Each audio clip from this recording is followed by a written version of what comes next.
প্রিয় দর্শক, সবাইকে প্রীতি ও শুভেচ্ছা জানিয়ে শুরু করছি ইসলামী ব্যাংক নিবেদিত স্মার্ট ব্যাংকিং অনুষ্ঠান। সঙ্গে আছি ডক্টর তৌহিদুল হক। দর্শক, বাংলাদেশের তৈরি পোশাক শিল্পের যে বিকাশ এবং সেই বিকাশ নিশ্চিত করার জন্য কিংবা যথাযথ অগ্রগতি নিশ্চিত করার জন্য বিদেশি বিনিয়োগের প্রসঙ্গ দীর্ঘদিন ধরে আলোচনা হচ্ছে। তার সম্ভাবনা কতটুকু তৈরি হয়েছে, কতটুকু এই বাস্তবতা আমরা নিশ্চিত করতে পারছি, কিংবা একজন বিদেশি ব্যবসায়ী বাংলাদেশে তৈরি পোশাক শিল্প সহ অন্যান্য স্থানীয় শিল্পের বিকাশে যদি বিনিয়োগ করতে চান, সেক্ষেত্রে তার যে সহযোগিতা, যে প্রক্রিয়াগত যে প্রসঙ্গগুলো নিশ্চিত করা প্রয়োজন, সেটি আমরা কতটুকু করা সম্ভব হয়েছে। সেক্ষেত্রে নানা ধরনের জটিলতার কথা শোনা যায়, নানা ধরনের প্রতিবন্ধকতা কিংবা প্রক্রিয়াগত হয়রানির প্রসঙ্গ কোড আনকোড বিভিন্ন বিনিয়োগকারী কিংবা তার পক্ষে যারা কাজ করেন দেশে, তারা বিভিন্ন সময় অভিযোগ করে থাকেন। সেই বাস্তবতার কতটুকু পরিবর্তন করা সম্ভব হয়েছে, পাশাপাশি বিদেশি বিনিয়োগদের আকৃষ্ট করার জন্য আমাদের যে কাঠামোগত পরিবর্তনের প্রসঙ্গ বিভিন্ন সময় আমাদের যারা বিশেষজ্ঞ পর্যায়ে কাজ করেন তারা যে সরকার কিংবা রাষ্ট্রকে অবগত করে থাকেন, সেই পরামর্শ গ্রহণ করে কতটুকু আমরা সংস্কার বা পরিবর্তনও করতে পেরেছি, বিশেষ করে তৈরি পোশাক শিল্পের যে বিকাশ এবং এই সম্ভাবনার জায়গাটি আরও বেশি বৃদ্ধি করার জন্য, এই প্রসঙ্গটি নিয়ে আমরা আলোচনা করব আজকে। এবং এ বিষয়ে আলোচনা করার জন্য আমাদের সঙ্গে স্টুডিওতে উপস্থিত আছেন Bangladesh garment buying house association BGB এর সম্মানিত পরিচালক এবং R&G থার্ড আই কনসালটেন্সি সম্মানিত ব্যবস্থাপনা পরিচালক মাহবুবুর রহমান। মাহবুবুর রহমান, আপনাকে অনুষ্ঠানে স্বাগত জানাচ্ছি। থ্যাংক ইউ সো মাচ আপনাকেও এবং চ্যানেল 9কে আমাকে ইনভাইট করার জন্য। জি, আপনাকে ধন্যবাদ আজকের আলোচনায় আসার জন্য। আমরা শুরুতেই এই প্রসঙ্গটা দিয়েই বা এই আলাপটা দিয়ে আলোচনাটি শুরু হোক যে তৈরি পোশাক শিল্পের যতটুকু বিকাশ বা RMGর যতটুকু বিকাশ আমরা লক্ষ্য করছি, আমরা তো নানাভাবে FDI বা বিদেশি বিনিয়োগ আমরা প্রত্যাশা করছি। এখন প্রশ্ন হচ্ছে যে বিদেশি বিনিয়োগ প্রত্যাশা করলেই তো হবে না, তার যথাযথ সম্ভাবনার জায়গাগুলো তো থাকতে হবে, তাকে বিদেশি বিনিয়োগকারীকে আকৃষ্ট করার মতো উপকরণগুলো তো আমার থাকতে হবে। সেইগুলো কতটুকু আছে আমার দেশে? আমার যেহেতু একটা বড় সময় কেটেছে চায়নাতে, তো চায়নার অনেক টেক্সটাইল ইন্ডাস্ট্রি অথবা ইকোনমিক জোন অথবা ইকো ইন্ডাস্ট্রিয়াল পার্ক ভিজিট করার এক্সপিরিয়েন্স আমার হয়েছে। তো সবসময় যেটা দেখতাম চায়নাতে আপনার ইকোনমিক জোনগুলোর রাস্তাঘাট আগে তৈরি করা হতো, ইলেকট্রিসিটি আগে যেত, দেন তারা ইনভেস্টমেন্ট নিয়ে কাজ করতো। আমাদের এখানে অনেকটা অপোজিট, এটা একটা বিষয়। আরেকটা বিষয় হচ্ছে যেটা আমাদের ইনভেস্টমেন্ট যদি লোকেশন ওয়াইজ একটু ভাবি আমরা, কারণ আমাদের পোর্ট যদি একটাই মেইন পোর্ট বলি আমরা চিটাগাংয়ে, কিন্তু আমাদের ইনভেস্টমেন্টগুলো কিন্তু নর্থের দিকে আস্তে আস্তে বেশি, ঢাকা থেকে নর্থ। দ্যাট মিনস আমরা যত বেশি নর্থে যাচ্ছি আমাদের কিন্তু ট্রান্সপোর্টেশন কস্টগুলোও বেড়ে যাচ্ছে। তো এটা আমার মনে হয় শুরুতেই একটা পলিসি নিলে ভালো হতো। ফাইনালি হয়তো আমাদের একটা পলিসি মনে হচ্ছে এখন আছে, সেটা হচ্ছে মিরসরাইতে, but it's too late already, যে ওখানে আমাদের ম্যান পাওয়ার ক্রাইসিস একটা আছে।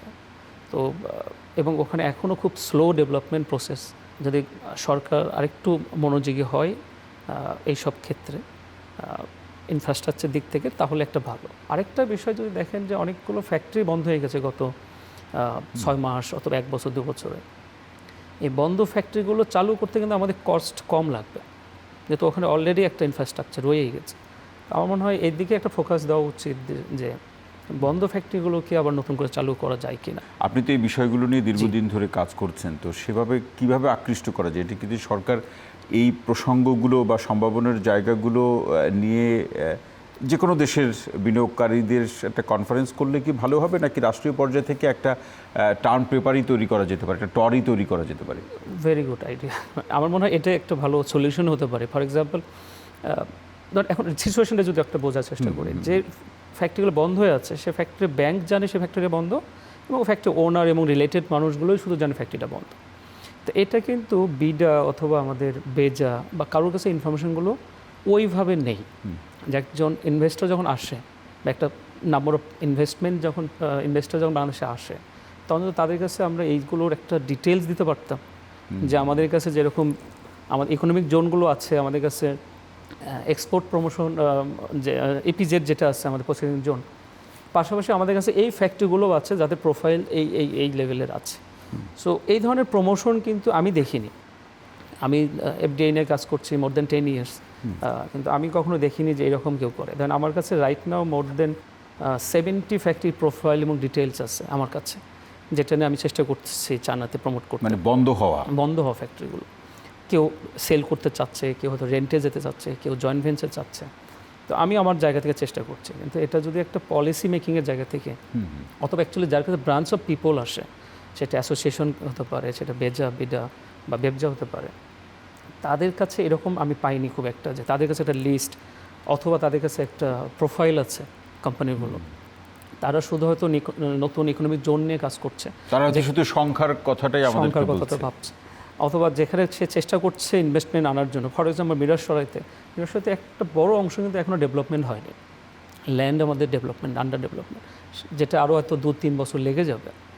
সেটা নিয়ে আমরা প্রমোশন করছি, অনেক টাকা ইনভেস্ট করছি। হয় আমার ফ্যাক্টরি বন্ধ হয়ে যাচ্ছে, সব কিছু ঠিক আছে, সেখানে যদি আমরা একটু ইনভেস্টর নিয়ে আসতে পারতাম, আমার মনে হয় এটা একটা ফোকাস পয়েন্ট হতেই পারে।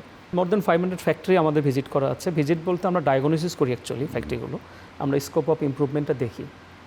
তো সেটা দেখতে গিয়ে দেখলাম যে অনেক ফ্যাক্টরি আরও বন্ধ হয়ে যাবে যদি এখনকার যে ম্যানেজমেন্ট ওয়ে তারা রান করছে ফ্যাক্টরিটা। আপনার কাছে মনে হচ্ছে যে আমরা যে মানে অপারেশন ওয়ে যেটা আমাদের এখানে ফ্যাক্টরিগুলো ফলো করে সেইখানেই মূল জটিলতা ফুল আমার কাছে মনে হয়। 200 ফ্যাক্টরি যদি বলি, এইসব ফ্যাক্টরিতে আমরা দেখেছি যে মোর দেন 20% প্রোডাক্টিভিটি ইমপ্রুভমেন্ট করা যায় without any automation or any big investment. 20% productivity বাড়ানোর সুযোগ আছে শুধু পরিচালনার প্রক্রিয়াতে পরিবর্তন, পরিচালনার প্রক্রিয়াতে। আমরা একটা মাহবুবা বিরতিতে যাব, দুইটা প্রশ্ন আপনার কাছে রেখে যাই। আপনার আলোচনার সূত্রে আমার কাছে মনে হচ্ছে এটা আপনার কাছ থেকে আলোচনা শুনলে যারা শুনছেন তারা উপকৃত হবেন। একটা যে সমস্ত ফ্যাক্টরিগুলো বন্ধ হয়েছে সেটা তো একটা ব্রোকেন ইকোনমি তারা মধ্যে আছে। এই ব্রোকেন ইকোনমিকে যদি আমরা সচল করতে যাই, প্রমোশনের প্রসঙ্গ আপনি বলছিলেন, সেটা করতে পারছি না কারণ আমাদের ক্যাপাসিটি ঘাটতি আছে, নাকি আমরা আসলে বিষয়টা বুঝতেই পারছি না, এটা একটি প্রশ্ন। আর একটা প্রশ্ন হচ্ছে যে বিগত অনেকগুলো সরকারের সময় আমরা দেখেছি যে নানা দেশের বিভিন্ন জায়গায় ইকোনমিক জোন করেছে। ইকোনমিক জোন করার সময় যারা সরকারে থাকেন, যে বা যারাই সরকারে থাকুক, নানা ধরনের সম্ভাবনার কথা বলে, কিন্তু আসলে সেখানে যে ফিল্ড স্টাডি করে কিংবা সেটার প্রাথমিক যে প্রাইমারি স্টাডি করে সেটা কতটুকু তার সম্ভাবনা যাচাই করা হয়েছে, এই বিষয়গুলো নিয়ে অনেক প্রশ্ন আছে। এই প্রশ্নগুলোই আপনার কাছে রেখে গেলাম, বিরতি থেকে ফিরে এসে শুনবো। দর্শক, আপনারা দেখছেন ইসলামী ব্যাংক নিবেদিত স্মার্ট ব্যাংকিং অনুষ্ঠান। নিচ্ছি ছোট্ট বিরতি, সঙ্গেই থাকুন।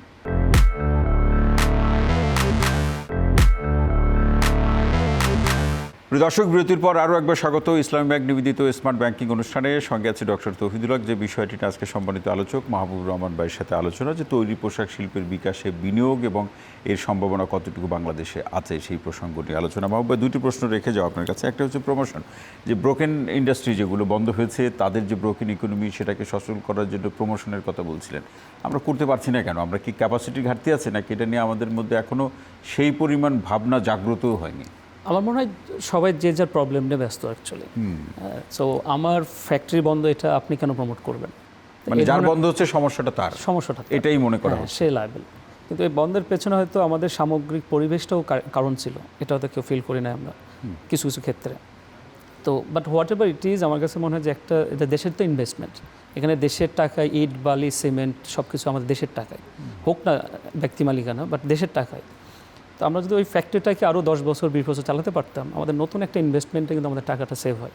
দেশের স্বার্থে আমাদের বন্ধ ফ্যাক্টরিকে আগে বাঁচানো দরকার, অথবা যারা মৃতপ্রায় তাদেরকে আমাদের ইনভেস্ট করা দরকার, এবং যারা এখনও স্ট্রাগল করছে তাদেরকে সাপোর্ট দেওয়ার দরকার। যেটা আমি বলছিলাম যে আমরা বাংলাদেশের ধর টপ ক্লাস ফ্যাক্টরিগুলোতে আমার ডায়াগনোসিস রিপোর্ট আছে একদম টপ, সব জায়গায় আমরা স্কোপ অফ ইমপ্রুভমেন্ট এরিয়া পেয়েছি সব ফ্যাক্টরিতে।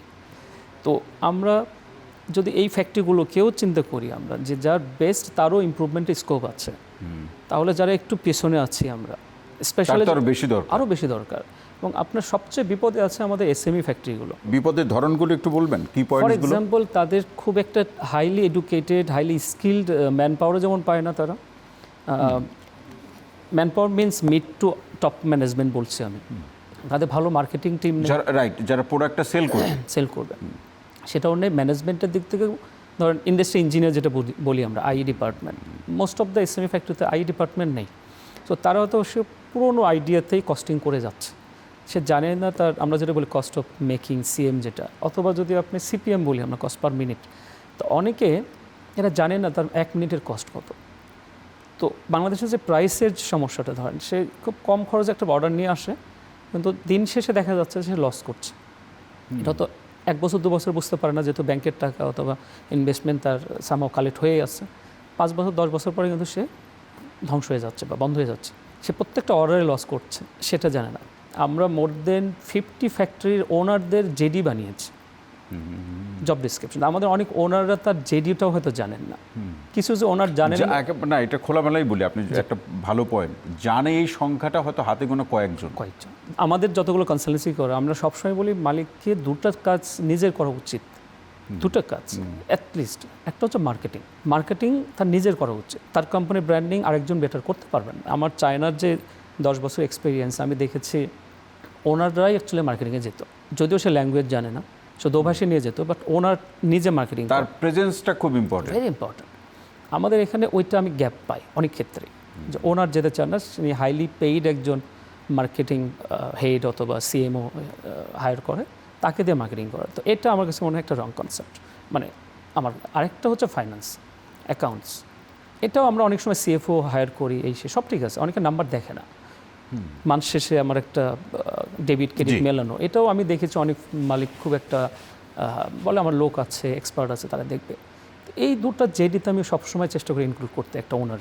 একটা হচ্ছে যে আমাদের আরএমজি সেক্টর বলুন অথবা কিছু কিছু আলাদা ইন্ডাস্ট্রিয়াল যে এরিনা অনুযায়ী আমরা দেখেছি যে রাষ্ট্র বা ইকোনমিক জোন করেছে, এটা কি আসলে সেই যে স্টাডি করে করা উচিত, একটা প্রাইমারি স্টাডি থাকা উচিত, এরকম কি মনে হচ্ছে? আমার মনে হয় না। ফর এক্সাম্পল, আপনি যদি ইকোনমিক জোনগুলো লোকেশন খেয়াল করেন, most of the economic zone হচ্ছে আমার ঢাকার থেকে নর্থের দিকে, মোস্ট অফ দেম ঢাকা থেকে নর্থ। তো ঢাকা থেকে যত আপনি নর্থের দিকে যাবেন, তত কিন্তু আপনার ট্রান্সপোর্টেশন কস্টটা বাড়বে, যেহেতু আমার ইম্পোর্ট এবং এক্সপোর্ট দুটোই চিটাগাং থেকে। তো আমি যখন দূরে যাব, এটা কিন্তু আপনি ফর দ্য লং রান যদি চিন্তা করেন, আমার এই তেল খরচটা কতটুকু যাবে, এটা দেশের টাকা, দেশের টাকা তো তেলটা ইম্পোর্ট করছে। তো আমি যদি ফ্যাক্টরিগুলো ঢাকা থেকে সাউথের দিকে চিটাগাং, এই বেলটা যদি ফ্যাক্টরিতে একটু বেশি বাড়াতে পারতাম আমরা, আমার কিন্তু প্রচুর টাকা দেশে সেভ হতো। এই আমরা লোকেশন সিলেকশনে ভুল করেছি আমার কাছে মনে হয় এটা, কারণ আমরা ঘরের মধ্যে ফ্যাক্টরি করেছে কেউ, রাস্তা নেই, কিছু নেই, তার নিজের জায়গায়। এবং আপনি পলিউশন দেখেন, হ্যাঁ, পানির কি অবস্থা। অ্যাজ এ ক্লাস্টার এক্সপার্ট হিসেবে আমরা কিছু কাজ করেছি। তো এখানে যদি এখনও ক্লাস্টার করা যায়, ক্লাস্টার বেস করা যায়, ফর এক্সাম্পল ধরেন আমাদের দেশে যদি সাপ্লাই চেইন চিন্তা করেন, সাপ্লাই চেইন বাজে অবস্থা, আমরা এখনও একটা বড় অংশ ইম্পোর্ট করি। এগুলো কি ওই যে ক্লাস্টারের কথা বলছিলেন, রিলোকেটেড করার সুযোগ আছে? রিঅ্যালোকেট করার দরকার নেই। আচ্ছা, আপনি যদি ক্লাস্টার করে ওইটাকে এক ধরনের প্রোডাক্ট দিয়ে দেন, যে এইটা এই ছোটো ছোটো এসএমই ফ্যাক্টরিগুলো এক ধরনের প্রোডাক্ট তৈরি করবে, হ্যাঁ। এবং চায়নাতে যেটা করে, চায়নাতে কিন্তু মাল্টি স্কিল কোনো ফ্যাক্টরি বা মাল্টি প্রোডাক্টের ফ্যাক্টরি খুব একটা নেই টেক্সটাইলে, আমরা যেটা কম্পোজিট বলি অ্যাকচুয়ালি। চায়নাতে আমার দেখা কম্পোজিট ফ্যাক্টরি নেই, আমার দেখা নাই, হয়তো এক মালিকের আছে, বিভিন্ন লোকেশনে আছে। আমরা আসলে সব করতে যাই। ইভেন আমি অনেক ফ্যাক্টরিকে চিনি যারা কার্টুন বাটন থেকে শুরু করে এভরিথিং তারা বানায়, পুরো প্যাকেজ প্রোগ্রাম। হ্যাঁ, এবং এটা কিন্তু loss. You can not be expert on every section, right? এটা এক্সপার্টিস তো আপনার নেই।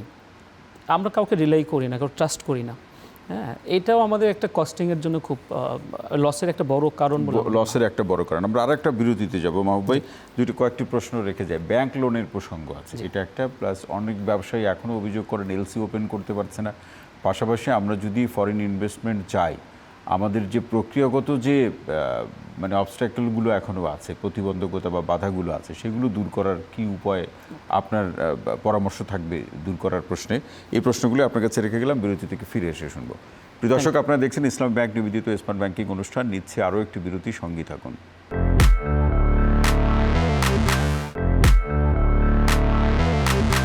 প্রিয় দর্শক, বিরতির পর আরও একবার স্বাগত ইসলামী ব্যাংক নিবেদিত স্মার্ট ব্যাংকিং অনুষ্ঠানের সঙ্গে আছে ডক্টর তৌহিদুল হক। তৈরি পোশাক শিল্পের সম্ভাবনা কিংবা এর বিনিয়োগের নিশ্চয়তা কতটুকু আছে বাংলাদেশে, সেই প্রসঙ্গ নিয়ে আলোচনা। সম্মানিত আলোচক হিসেবে আছেন মাহবুবুর রহমান। মাহবুব ভাই, যে অনেকগুলো প্রশ্ন, একটা হচ্ছে ব্যাংক লোনের যে বাস্তবতা, ব্যাংকগুলো লোন দেওয়ার ক্ষেত্রে যে কারণে দিচ্ছে, সেই কারণ বা প্রয়োজনটা কতটুকু বাস্তবসম্মত, এটা কতটুকু দেখছেন, এই যাচাইটা তারা কতটুকু করে? এখানে আমাদের একটা অবজারভেশনটা এরকম যে, আমি পার্সোনালি অনেক ব্যাংকারদের সাথে কথা বলেছি, আমার অনেক ফ্রেন্ড ব্যাংকার আছে, তারা যখন এই সেক্টরে লোন দেয়, তারা আসলে জানে না যে তারা কাকে লোন দিচ্ছে, বিজনেস ক্রাইটেরিয়া কেমন, এটার প্রফিট কেমন, এটার ROI কী হবে, because they don't know about this sector. তো আমার একটা আইডিয়া ছিল অ্যাকচুয়ালি ওই সময় যে ব্যাংকারদের যদি আমরা একটু টেক্সটাইল বোঝাতে পারতাম, একটু RMG বোঝাতে পারতাম, প্রোডাক্ট বোঝাতে পারতাম, কোন প্রোডাক্টের ইনভেস্ট, বিশেষ করে যারা লোন সেকশনে কাজ করছে, স্পেশালি যারা লোন সেকশনে কাজ করছে। সো ব্যাংকারদের ট্রেনিং দরকার। আমার মনে হয় যেহেতু এটা একটা বড় সেক্টর, ব্যাংকের 80-90% ইনভেস্টমেন্ট এই সেক্টরে হয়। তো এলসি ওপেন করতে পারে না, এই অভিযোগ এখনও আমরা শুনি। আসলে অনেক অভিযোগের আমরা সত্যতাও যেরকম খুঁজে পাই, আবার অনেক অভিযোগ আছে এর পিছনে নানা ধরনের হেতু বা প্রেক্ষাপট আছে।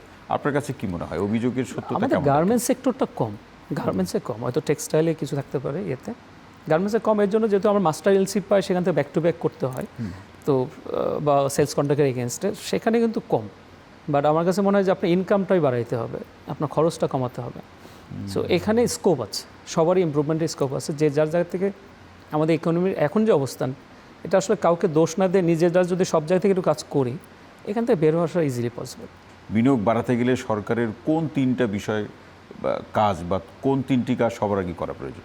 প্রথমত চীনকে যদি আমরা টার্গেট নেই শুরুতেই, তো চীনের সাথে কাজ করতে গেলে যেটা লাগবে আপনার ইনফ্রাস্ট্রাকচার জরুরি। আমাদের একটা প্রোগ্রাম লঞ্চ করেছিলাম মাঝখানে, আমরা যেটা শেষ করতে পারিনি। ফর এক্সাম্পল, আমি খুব কম মানুষ চিনি যারা টেক্সটাইল RMG বোঝে এবং চাইনিজ ভাষা জানে। লাইক আমি যেটা জানি, আমি আমার মাস্টার্স বা PhD অথবা টেক্সটাইল আমার সব পড়াশোনা, বা আমি বেসিকটা জানি, ল্যাঙ্গুয়েজটা আমি জানি। এইরকম বাংলাদেশি স্কিল আমাদের দরকার। অ্যাটলিস্ট চাইনিজদেরকে সে ল্যাঙ্গুয়েজ এবং টেকনিক্যালি সাপোর্ট দিতে পারে। আমার মনে হয় একটা টেকনিক হতে পারে, যে ধরনের টেকনিক্যাল যে এডুকেশনগুলো আছে আমাদের টেক্সটাইল ইউনিভার্সিটি, বা তাদের সাথে যদি আমরা ল্যাঙ্গুয়েজটা অ্যাড করতে পারি, তাহলে এটা কিন্তু আমাদের চাইনিজদের সাথে একটা কোলাবোরেশন বাড়ানোর সুযোগ, একটা বড় সাপোর্ট হবে, বড় সাপোর্ট হবে। একটা man power, skill man power তৈরি করা। আরেকটা হতে পারে যে চাইনিজদের জন্য ইকোনমিক জোন হয়েছে একটা, আমি জানি, বাট এরকম আরও 2-4টা হতে পারে, স্পেশালাইজ তাদের সাথে কাজ করা। আর এখানে একটা প্রবলেম আমাদের আছে, সেটা হলো ফরেনাররা চাইলে 100% ইনভেস্টমেন্ট করতে পারে। তো এইটা করতে সমস্যা যেটা হয় যে আমাদের মানে ওনারদের সাথে যে কি বলা যায়, বিজনেস শেখার যে ইয়েটা, স্কোপটা কমে যাচ্ছে। তা আমরা যদি JV মোডে রাখতে পারতাম, যদি এটা গভর্নমেন্ট পলিসি মোডে বা JV-তে রাখলে, আমার মনে হয় আমরা ওদের সাথে কাজ করার স্কোপটা বেশি পেতাম ওনাররা। সেক্ষেত্রে বিডার যে ভূমিকাটা দেখেন, মানে সেই ভূমিকায় কি সংস্কার আনা প্রয়োজন? প্রথমত হচ্ছে যে বিডার এখন যে প্রসেসে কাজ করছে, ফিল করে যে ইনভেস্টর তার কাছে আসবে, এবং আমি বিডার অফিসে অনেকবার গিয়েছি, বেজার অফিসে। জি। তো আমার কাছে মনে হয় যেটা আরেকটু ওপেন হওয়া দরকার, যেটা তাদের খুব ক্লোজ ডোর তারা মিটিং করে, প্রত্যেকটা রুম ক্লোজ থাকে। আমি চায়নার অনেক ইকোনমিক জোনে গিয়েছি, এগুলো একটু ওপেন থাকে, হ্যাঁ, মানুষ গেলে একটা ওয়ান স্টপ সলিউশন পায়। এখানে প্রত্যেকটা ডোর নক করে করে যেতে হয় ফর এক্সাম্পল। আর আপনি ক্লোজ ডোরে আসলে কোনো ইনভেস্টর নিজের থেকে ঢুকতেও পারবেন না। আরেকটু মনে হয় ইজি করা দরকার প্রসেসগুলোতে। অনেক দেশ আছে বিনিয়োগকারীদের বৈশিষ্ট্য অনুযায়ী সে তার দেশের নিয়মকানুন পরিবর্তন করেছে, আমাদেরও সেটা কিছু কিছু ক্ষেত্রে করা প্রয়োজন, সেটাই বলছেন? আমাদের এখানে করা উচিত। তো সেটা করতে গেলে কোন একটু যদি মোটা দাগে বলেন, কি পয়েন্টসগুলো? প্রথমত হচ্ছে আমরা চাইলেই, আমি শুনেছি যে চায়নাতে অফিস নিচ্ছে, আমার মনে হয় যে আমাদের ফরেন ব্রাঞ্চ থাকা উচিত, বিডা অথবা বেজার, ফরেন ব্রাঞ্চ থাকা উচিত। সেখানে গিয়ে তারা ইনভেস্টর ওপেন হবে। আমাদের বিভিন্ন এক্সিবিশনে যাওয়া উচিত। আমি গত বছর সিঙ্গাপুরে গিয়ে দেখেছি, ওখানে কম্বোডিয়া থেকে এসেছে, ওখানে মালয়েশিয়া থেকে এসেছে, ব্যবসা এসেছে, মানে ইকোনমিক জোন কোম্পানিগুলো এসেছে, গভর্নমেন্ট থেকে এসেছে। তো আমার মনে হয় তাদের কাছে গিয়ে আমাদেরকে ইনভেস্টমেন্ট নিয়ে আসা উচিত, not waiting for them to come to us. তারা কখন আসবে এই অপেক্ষায় না থেকে নিজেদের যাওয়া উচিত। আমাদের সম্ভাবনার জায়গাগুলো, পটেনশিয়ালিটির জায়গাগুলো নিজেদেরই উপস্থাপন। আমার কাছে মনে হয় যে আমাদের মার্কেটিং ব্র্যান্ডিংটা আর একটু প্রমোট করা দরকার, সেটি রাষ্ট্রীয়ভাবে, পাশাপাশি প্রাইভেট, যেটা আমরা করছি, এটা তো দেশ তো সবার। তো এখানে আমি যেহেতু আমার জায়গা থেকে করছি, নন কি বলে গভর্নমেন্ট অর্গানাইজেশন, আমার এটা যে কেউ করতে পারে, যে কেউ করতে পারে। গভর্নমেন্টটা ডেফিনেটলি তো সামনে আসবে, বা সেটা তো ইন্টিগ্রেটেড ওয়েতেও করা যায়, কম্বাইন্ড ওয়েতেও সেটা করা যায়, সমন্বিতভাবেও করা যায়। অসংখ্য ধন্যবাদ মাহবুবুর রহমান আজকের আলোচনায় সময় দেওয়ার জন্য এবং আপনার গঠনমূলক পর্যালোচনার জন্য। Thank you so much. আপনাকেও ধন্যবাদ। প্রিয় দর্শক, আজকের মতো ইসলাম ব্যাংক নিবেদিত স্মার্ট ব্যাংকিং অনুষ্ঠানটি এখানেই শেষ করছি। সবাই ভালো থাকুন, সুস্থ থাকুন, নিরাপদে থাকুন। সঙ্গে থাকার জন্য অসংখ্য ধন্যবাদ।